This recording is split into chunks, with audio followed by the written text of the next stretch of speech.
About a year ago, I made a video titled A Tribute to Animal Crossing, talking about how Animal Crossing was a great game to pick up and play every once in a while, how excited I was for New Horizons, and how much I absolutely adored Antka. With the video doing alright, and since New Horizons is about to be 1 year old, I want to reflect on the entire experience, those first magical few months, and the honestly mediocre time preceding. Don't get me wrong, New Horizons is a great game. In fact, I'd say it's one of my favorites in the entire series. I've spent countless hours decorating my house, island, talking to villagers, and just having a general good time. But with that time has also come its fair share of annoyances that other games don't really have. I'm not talking about annoyances like how you need to dig every fossil to bring them over to the museum just for hooters over there to say, nah, I already have that one because you've already gotten every fossil in the game. No, that's just Animal Crossing, but New Horizons for some reason accentuates some other issues that used to never be a big deal. What am I talking about? Well, it's common knowledge that video games are meant to be fun. You normally want to play a game because it's an enjoyable experience, or when it comes to Souls games, because you feel a genuine sense of reward by beating a certain boss. This game, on the other hand, decides to take a different approach by almost never giving you that feeling of accomplishment. The rare moments that you do are so spread out between monotonous task after waiting all day for a store to upgrade to more monotonous tasks. It never really feels like the game is progressing, just your island seems to slowly get bigger. But once the island's big enough, around a 3-star rating, the game seems to forget how to be a game and becomes more of a simulator instead. Have you ever sat there in New Horizons wondering what to do? Yeah, that was me a lot of the time. I'm not a pro builder, nor do I care about talking to most of my villagers. When I got the chance to level out terrain, I nearly flattened out the entire island because it felt like less of a pain. I'm not an architect, I'm a dude who makes YouTube videos. So when the main feature of the $60 game is customizing this brick of land, I was immediately skeptical. And that skepticism turned into horror when I saw the first features of this game. Are you fucking... Throughout history, there have been many questions among men. What is the meaning of life? Who is getting the best head? And why did Nintendo add item durability to an Animal Crossing game? Is there anyone out there that actually enjoys this feature? Like, is there anybody out there that actually thought, oh man, my item broke for the 15th time? Awesome. Well, I sure don't. I didn't like it in Breath of the Wild, I didn't like it when it was announced here, and I sure as hell didn't like it when it feels like it takes the majority of your time. The main argument that I've heard about this is, oh, if the items didn't break, then you would only have to craft them once, and then the recipe would be useless. Okay. So why craft them at all? There have been 5 games, 6 games? There have been many games preceding this one that work just fine without crafting these items. Why do I need to do it in this one? Immersion?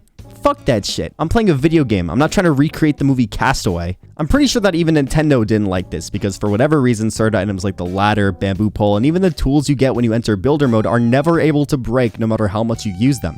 So what is it, Nintendo? Can I keep building and leveling entire mountains with no repercussions? Or is my neck going to break if I catch too many bumblebees? Oh, Zenith, it isn't that big of a deal. But it is. Most of the resources you get are normally used to create new recipes, but why create any of those recipes if the tools you craft to get the materials require the same materials to craft? You end up just saving most of the stone, iron, and gold you get, not to craft cool robots or a nice decor, but to make your 5,000th shovel after every single other one broke while trying to collect stone, iron, and gold for more shovels. Speaking of gold, did you know that golden weapons can also break? Why? Why is your reward for doing a menial task, something that is a ticket of pride on every single other game, breakable?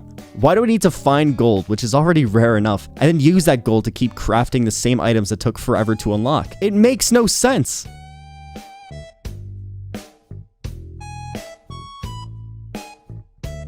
However inconsequential these issues may seem, they begin to add up as the game goes on. Slowly but surely begin to get more and more frustrated by these seemingly common sense decisions. Why can't I paint here? Why can't I move a building the inch I wanted to move? Why to move a villager's house I need to go to Tom Nook, pay 50,000 bells to move it completely out of the way, wait an entire day, go back to Tom Nook, pay another 50,000 bells, then hopefully move it back to where you wanted it. All these issues not only eat up your wallet, but also your time. And it would be nice to spend your time doing other things in the game, except for the fact that... Uh-oh, wait, hold on, funny bit time so you don't get bored. Apparently people don't like these, but fuck you. Yo. Hi. Get on Animal Crossing. Animal Crossing, oh my god.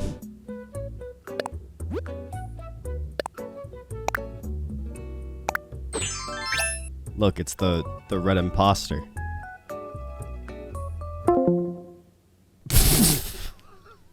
Look, it's a Saturday night, COVID isn't a thing, and you decide to sit down and play some Animal Crossing because you don't have any real friends.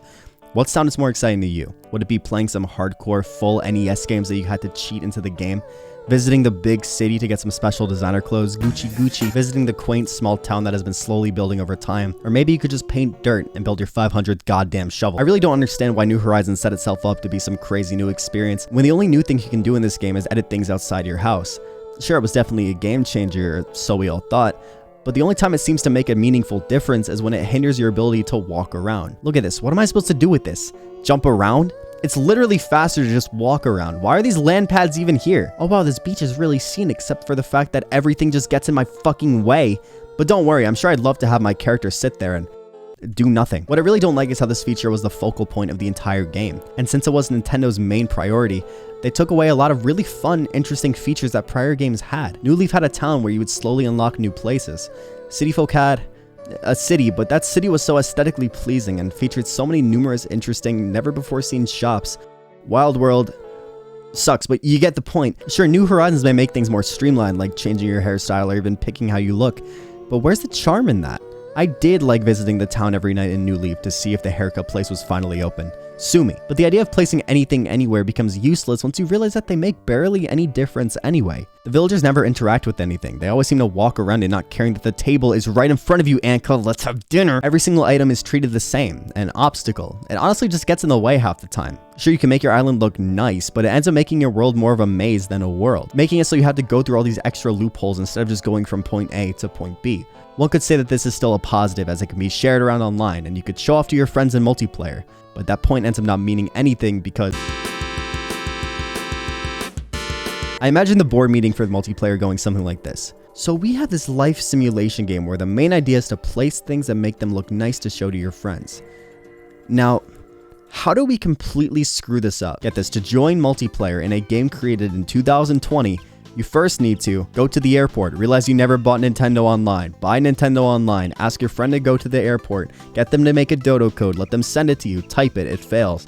Try it again, it fails. Tell your friend the code isn't working. Oops, haha, sorry, mistyped. Type in the dodo code, be told about how being online is dangerous and the internet is scary. Finally get on the plane. Cutscene, mid-flight snack, bombing, another cutscene, landing cutscene, and finally you're on the...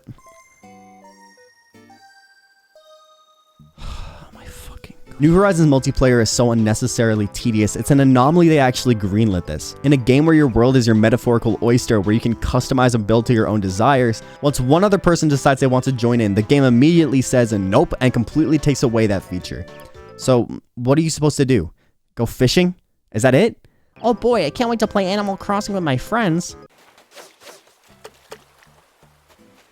Wow, this is great. What I loved about Stardew Valley's multiplayer so much is that it didn't take anything away from you. It was still the same experience as a single player game, just with more than one person. And yes, Stardew also just has more things to do, but why can't people on my best friends list help me customize my own world? I get the whole stealing thing, but is it really that hard to just remove someone's privileges by removing them from a list? I guess so? It makes no sense, and it honestly ruins one of the greatest ideas this game had. The only thing you can do in Animal Crossing's multiplayer is fish, give items, shake trees, or find something insanely creative to do. And although I may be the creative type, even those things just revolve around collecting a certain item or walking around until an objective is completed. It's mundane and it's boring.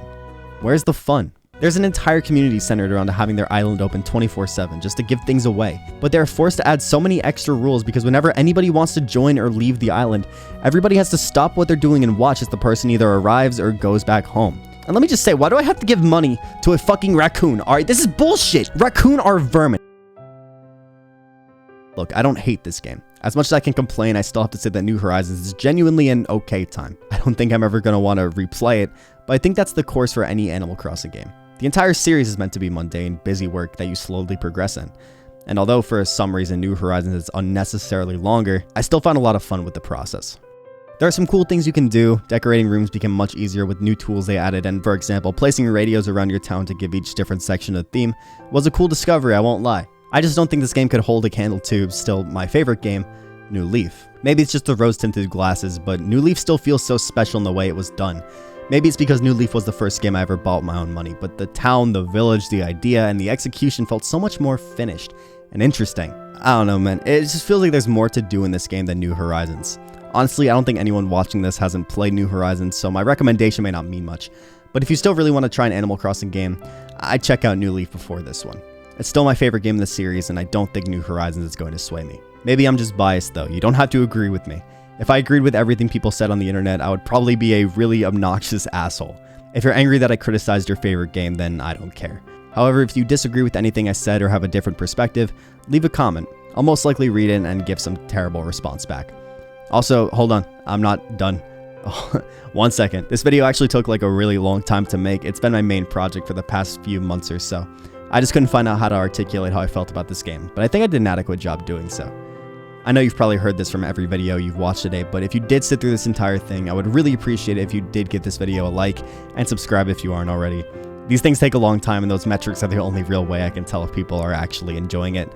Anyway, follow me on Twitter, because I'm funny there. Yeah, new video whenever I make it. My name is Zenith. Thank you for watching.